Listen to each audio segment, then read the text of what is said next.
Arroz caldo, goto, lugaw, pospas. Arroz caldo kailangan manok. Goto kailangan may laman loob. Kahit ano pa yan. Lahat yan masarap. Lahat yan paborito natin mga Pilipino. Pero, ang nakalakihan ko sa Marikina, galing ka ng palengke, naglakad ka ng konti, dumaan ka sa Villalon, Estelas Goto. Paghakbang mo sa simento, ayun na, kainan na. Estelas Goto, merong laman ng baka, may dugo, matamis sa saging, lalagyan mo ng yelo, koting gatas, tapos yan ang nakadaking kong klase ng goto. Sa Marikina, napakaraming gotohan. Hanggang dalawa na anak ko, makis naman ang aking paborito. Panalo sa makis. Ang sarap dyan. Yan ang ipakikita ko sa inyo. Kahit ano pa ang tawag dyan, basta sa amin sa Marikina, goto. Kahit saan sulok ng Marikina, may gotohan. Napakasarap. Yan ang ipakikita ko sa inyo. Ito ang sikreto na masarap na goto. Hindi ko alam kung paano sila magluto, pero ito ang goto ni Mang Bong. Nagpapainit ako ng mantika, 3 tablespoons. Madali namang magtanggal mamaya. Pero, bago ako nag-umpisa, inunahan ko na kayo. Yan ang katerno sa Marikina. Pag sinabing tokwat baboy, bleachong kawali, saka tokwa, yan. Minsan, pakikita ko sa inyo kung paano maglitsong kawali si Mambong. Pero umuna na ako, med-start na ako. Kasi magko-concentrate tayo sa goto Marikina style. Yan ang pakikita ko. Anyway, 3 tablespoons ang aking bawang. Madami, masarap to. Half cup. Aba, dinurog-durog ko, minins ko ng aking sinuka at siya ay half cup. Lagay natin dito. Ito na naman ang isilo ni Mambong. I-brown lang na maganda. Medyo malalim. Naninibago ko. Malalim. Kaldero eh. So, medyo i-brown lang. Pag brown na, isusunod natin yung bawang. Golden brown. Ganda. Oh. Sunod natin ng luya. Ang aking luya is half cup also. Julian cut lang pero ninipisan ko ng husto. Bakit? Ang sarap humigop ng goto, tapos sumasama ng konti yung luya, pero manipis lang. Kaya suwabe lang pag inihigop yung goto. Ayan. Medyo isa-sweat nyo lang ng konti. Itong ating ginger. Ganda oh. Alam nyo, ito, alas pwede ko na isunod dito ang sibuyas. Etong sibuyas ko, isang lang to sibuyas pero lumabas 3/4 cup. O, ilagay lahat yan. Ganda na, ganda ng ating mga aromatics. Swak na swak yung 3 tablespoons, no? By the way, again, ang gagamitin natin dito, hindi nokma. Baka ang gagamitin natin. Yung baka ko kanina, eksaktong 2 pounds. Para iwas anggo, pinakuloan ko ng 30 minutes. Pagka kulo, saka ko ngayon inihiwa-hiwa ng pa-square. Ganyan ang hiwa ko. Kasi ganyan ang nakikita ko, ganyan ang nakalaki akong hiwa pa-square.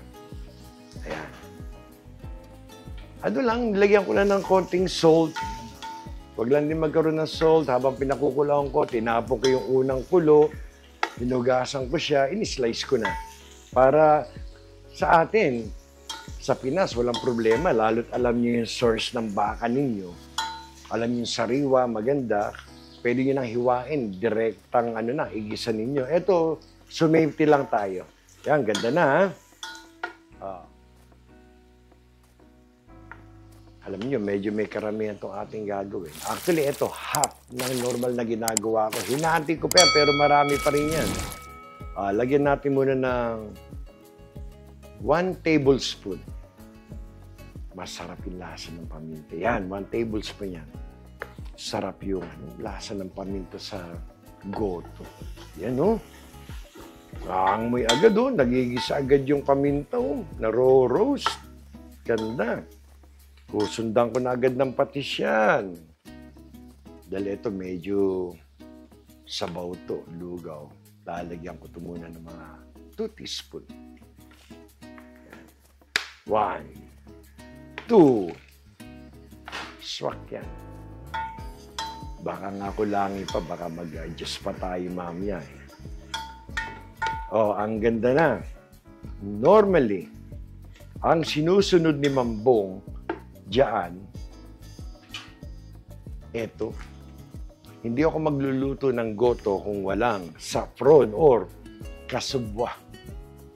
Ito yung pampadilaw, ang ganda ng kulay. Lagi ako may ganito, hindi pwedeng wala. Kalahati lang nito. Ito ay 10 grams, kalahati lang. Baka naman magsobrang dilaw yung ating ano.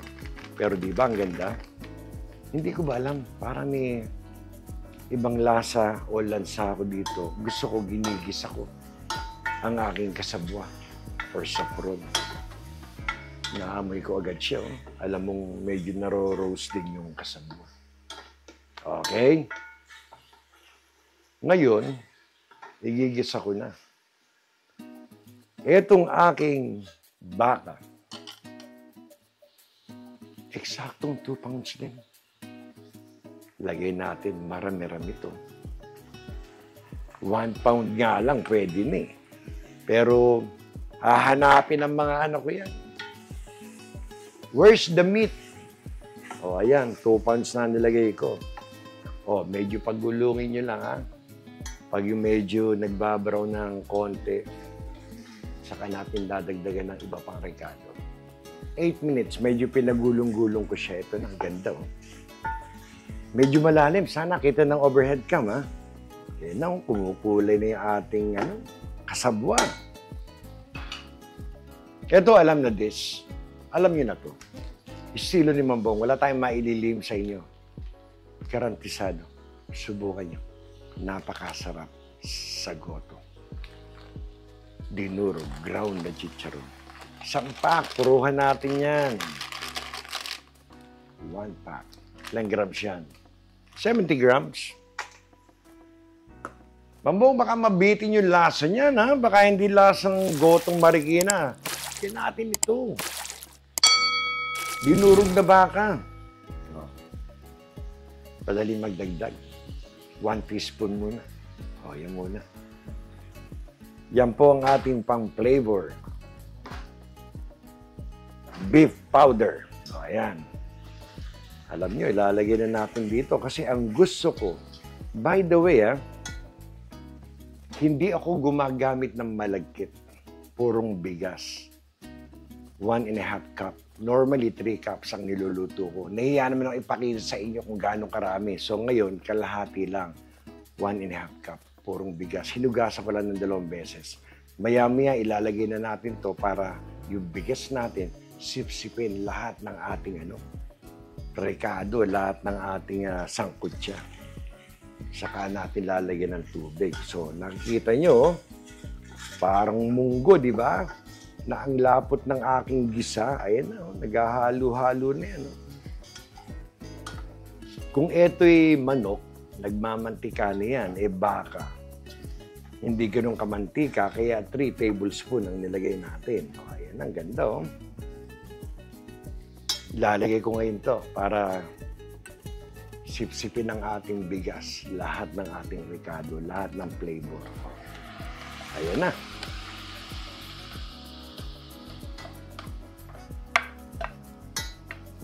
Sisimutin ko pa ito mamaya, pagtalikod nyo. O, ayan. Ganda, oh. So ngayon ito, halo-haluin nyo lang. Huwag nyo pababayaan, pwede kayong masunugan. Mga 2 to 3 minutes, pag alam nyo medyo sumipsip na yung ating bigas, lahat ng ating gisa, saka natin lalagyan ng tubig. Kaya balikan ko kayo. 3 minutes. Ganda, sumisip-sip na, oh. Nakita nyo ba yan? Para tayong gumagawa ng gambo or jambalaya ng Louisiana. Parang ganyang style din, ha? So, ito na ngayon. Sumipsip na yung ating bigas. Ano yung garantisado to? Magugustuhan nyo to. 3 cups muna. Ganda. Isa pang 3 cups. Ito na ang waiting time. Waiting time na to kasi medyo halo-haluin nyo rin to from time to time, ha? Yan po ang aming Cuckoo Bird. Nagpapaalala sa akin ng oras. Ayan. So, haluin nyo lang muna. Unahan nyo muna ng halo. Alam nyo, bitin na bitin agad yan, ha? 6 cups. Gagawin ko agad ng 9. Saka ako pakukulin. Kasi ang kabilin-bili na ng aking nanay, sabi na nanay ko, anak, pag ikaw nagluluto ng goto at purong bigas ang gamit mo, make sure na yung bigas ay umalsa at pumutok. Diyan mo malalamang luto na pag pumutok na ang bigas mo. So, takpan lang natin to. Time to time, haluin nyo. Baka kayo masunugan. Babalikan ko kayo para i-update ko na itsura at kung ilang oras para maging guide ninyo. 30 minutos, eksakto. Yung 30 minutes na yun, binabantayan ko, inahalo-halo ko yan. Kasi baka masunog yung ilalim. Ito na. Lumapot na siya, pero hilaw pa yan ang ating bigas. Ayan, no? Kita niyo yung lapot. Hindi pa siya pumuputok, pero umalsa na. Ito yung ating mga karning baka na kudrado. Talaga naalala ko marikina pag ganito. Alam niyo ito, mahina pa dito ang 6 cups na tubig. Pero, ano yun ko muna? Tikman ko muna. Matabang to eh. Wala naman tayong ganong tinimpla dyan eh. Para alam natin kung ano yung i-adjust natin. Sabay lagay ng tubig. Tikman natin. Ganda na ng nung kulay yun.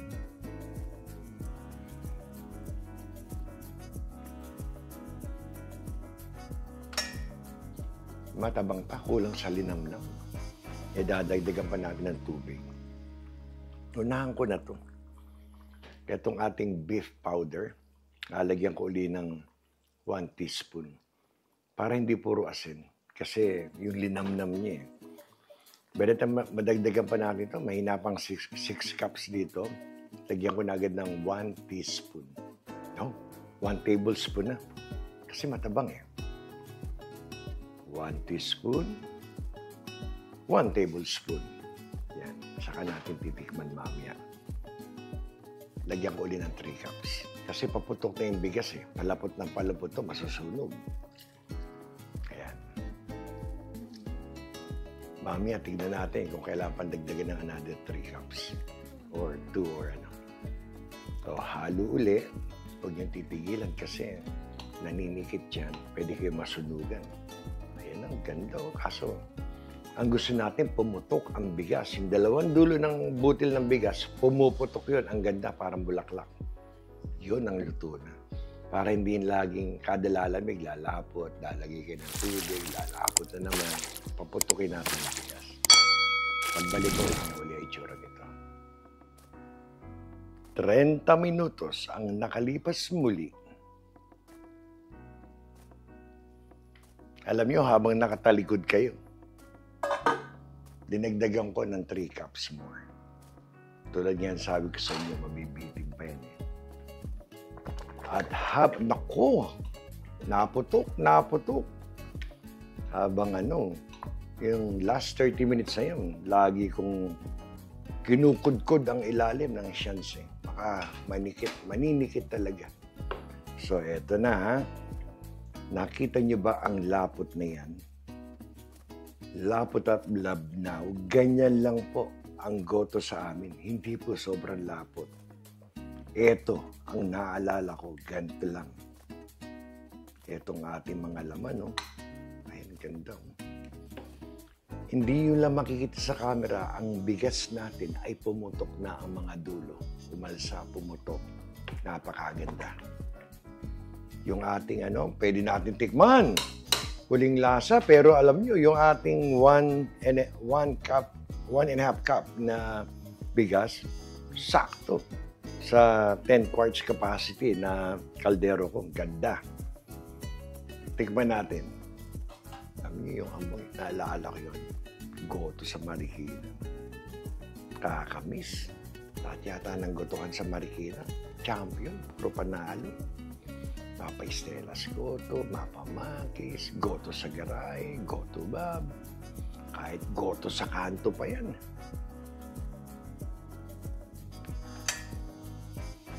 Alam niyo, hindi kayo mapapaya dito. Napakasarap po. Ito po yung dan na. Pagbalik ko, ipe-plating ko na makita nyo. Ayan o, nag-aalim po yun. Oh. Balik ko kayo, plating na tayo. Ang goto ni Mambong, Marikina style. Ito po ba? Tokwat baboy, pero yan po ay lechong kawali. Sarap. Makikita ko sa inyo one of this day kung paano yung lechong kawali, lalo yung sarsa natin. Kung paano pinatamis, pinasarap yan, pakikita ko sa inyo. Ito po ang ating goto. Para po bang may kulang? Ay, lagyan natin ng fried garlic sa ibabaw. Ito, dito po lang na lang ni Mambong. Ako nakakain ito eh. Oh. Ay, naku. Ako kakain. Sarap niya. Ito. Ang goto sa Marikina. Ang goto ni Mambong. Marikina style. Ayan po, napakasarap. Yan po ang laging magkaterno sa amin.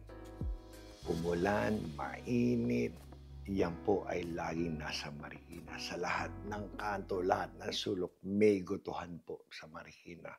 Maraming salamat. Kaya muli, isa na naman pong mapagpalang araw para sa inyong lahat. Salamat sa Diyos. Tayo ay may masarap na goto. Marikina style ni Mambong. Salamat po. Hanggang sa muli, kayo po'y mag-iingat.